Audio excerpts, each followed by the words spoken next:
Durante um certo período de tempo, Portugal entrou em uma crise dinástica, ou seja, uma crise de família real, pois não havia herdeiros para se tornar o rei. Dom Sebastião morreu em uma batalha na África, conhecida como Alcácer Ibir. O rei não tinha herdeiros e decidiu sumir. Logo, o seu tio Dom Henrique foi proclamado o rei, mas ele era muito velho e reinou somente durante 2 anos. Assim, nessa disputa pelo trono, no ano de 1581, o rei da Espanha, Filipe II, se tornou rei também de Portugal, unindo Portugal à Espanha durante 60 anos. Com essa união, que ia contra a vontade da maioria dos portugueses, que além de não quererem ser submissos da Espanha, alguns acreditavam que seu rei Dom Sebastião iria voltar da África, mesmo após anos de desaparecido. O território brasileiro passou a ser totalmente controlado pela Espanha. Com o fim da União Ibérica, no ano de 1640, Portugal retomou o total controle da sua colônia. É fácil de se imaginar que depois de anos da presença espanhola no Brasil, muitos colonos criaram relações comerciais com os espanhóis. Então, quando Portugal e a Espanha se separaram novamente, alguns paulistas mantinham relações comerciais com os espanhóis, ficaram preocupados com possíveis medidas que a coroa portuguesa poderia interromper. Esses comércios eram ligados a atividades de escravização de índios, onde os bandeirantes paulistas praticavam a comercialização de índios encontrados pelo interior do Brasil e do contrabando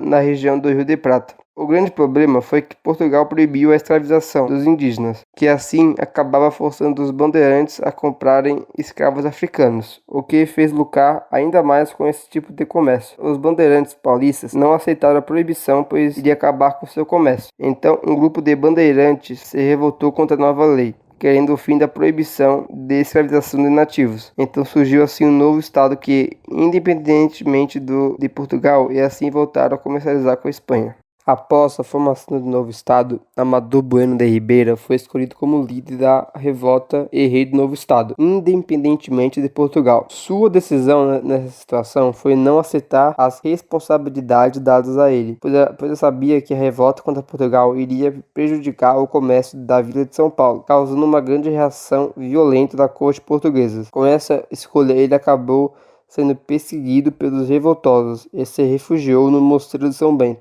onde havia jesuítas que foram expulsos da vila de São Paulo pelos revoltosos por serem contra a escravização de nativos. Amador então jurou fidelidade a Portugal e juntou a ele bandeirantes paulistas revoltados. Também acabaram se rendendo à metrópole, reconhecendo a derrota. O estado de Maranhão foi criado em 1621 e englobava o território atual do Maranhão, Ceará, Piauí, Pará e Amazonas. Entre as suas atividades econômicas destacavam-se a produção de cana-de-açúcar, o cultivo de tabaco, a pecuária, com foco na exportação de couro e a coleta de cacau. A maior parte da população vivia em condições miseráveis, sobrevivendo apenas da pesca e da agricultura de subsistência. A partir do século XVII, uma grande crise econômica assolou o estado de Maranhão, graças à consequência da expulsão dos holandeses no país, junto de seus investimentos na produção açucareira. Por causa disso, as produtoras da região não tinham o suficiente para arcar com os altos custos da importação de escravos africanos. Os escravos indígenas causaram grande polêmica na época, graças ao apoio dos jesuítas, que buscavam a liberdade dos índios, que causou grande revolta por parte dos senhores de engenho. Realizaram um ataque aos jesuítas. Os atacados recorreram à coroa portuguesa pelas agressões que sofreram, proibindo assim a escravatura indígena, tendo em mente também que não trazia grande lucro. Para solucionar essa questão, a coroa instituiu a Companhia do Comércio do Maranhão. A nova companhia teria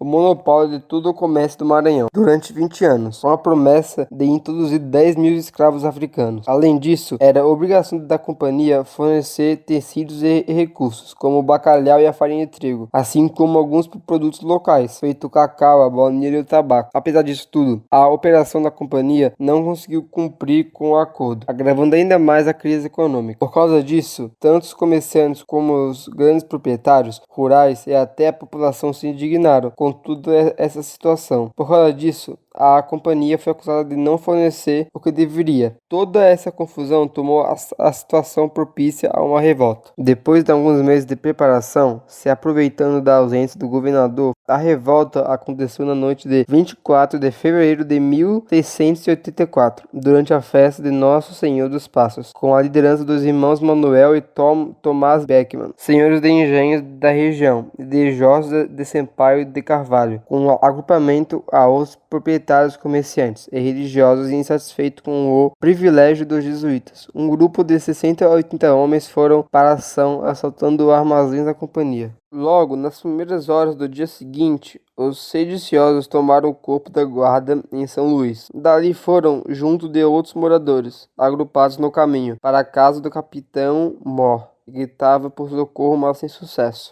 Em 25 de fevereiro, a revolta já estava consolidada, se organizando na Câmara Municipal uma junta geral de governo, composto por 6 membros, sendo 2 representados de cada grupo social, latifundiários, clero e comerciantes. As principais deliberações dessa junta foram a deposição do capitão Mor, a deposição do governador, a abolição do estanco, a extinção da companhia de comércio, a expulsão dos jesuítas. A junta enviou emissários da Belém do Pará, onde estava o governador de Poço do Maranhão, objetivando a adesão dos colonos dali. O governador os recebeu, prometendo abolir a companhia do comércio, perdoar todos os envolvidos e ainda honras, cargos e verbas, 4.000 cruzados, caso os revoltosos se pusessem as armas. De mesmo modo, a junta enviou Tomás Beckman como emissário à corte, em Lisboa, para convencer as autoridades metropolitanas que o movimento tinha fundamento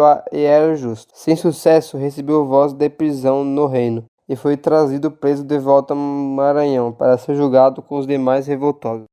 Portugal, então, como reação, enviou o oficial Gomes Freire de Andrade como novo governador do estado do Maranhão, que ao chegar em São Luís não encontrou resistência. A chegada de Gomes Freire não interferiu no plano de Manuel Beckman, irmão de Tomás Beckman, que buscava soltar o irmão da prisão. Porém, após um tempo, Gomes e seus emissários tomaram conhecimento sobre a situação atual, e assim Gomes Freire ordenou a detenção e julgamento dos envolvidos no movimento, além de confiscar suas propriedades. Logo deu ordem de prisão para Manuel Beckman, que havia fugido. Como recompensa por sua captura, ofereceu o cargo de capitão das ordenanças. Então Lázaro de Melo, afilhado de Manuel, traiu seu padrinho e entregou ele, assim recebendo a recompensa, que após exercer a função, tornou-se uma recompensa injusta. Manuel e Jorge Sampaio foram tidos como líderes e acabaram mortos pela forca. A última frase de Manuel antes de morrer foi: "Morro feliz pelo povo do Maranhão". Já os demais envolvidos foram colocados à sentença da prisão perpétua.